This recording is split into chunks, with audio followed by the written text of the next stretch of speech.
c'est l'électronique demain qui va prédominer et qui va prendre une grande place sur le marché.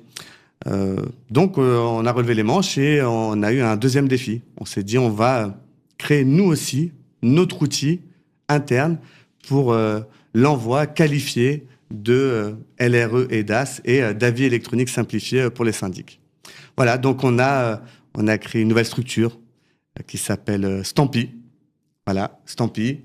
C'est une nouvelle structure qu'on a créée le 10 avril, le lendemain de l'annonce de la loi.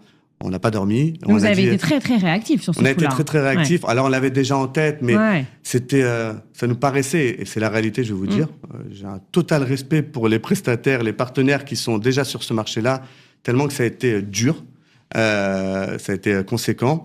Je ne sais pas si on peut revoir la slide, parce que ça serait pour mettre vraiment en lumière des personnes. Il y a 11 personnes qui ont travaillé depuis 1 an et demi dans le plus grand secret pour faire homologuer, certifier ce nouveau service qui s'appelle Stampy, qui est qualifié EDAS.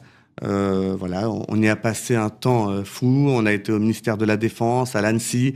C'est une norme européenne et c'est pas tout le monde qui peut envoyer aujourd'hui des avis électroniques, des LRE. C'est très très réglementé. Et heureusement d'ailleurs, c'est très réglementé, très encadré. C'est très très encadré. Voilà, on a eu ça a été des loopings, hein, mais voilà, depuis le 31 juillet 2025, nous sommes officiellement certifiés et on fait partie de la Trust List, Trust Service Provider, TSP. Voilà, il y a 3-4 en France qui savent faire ça.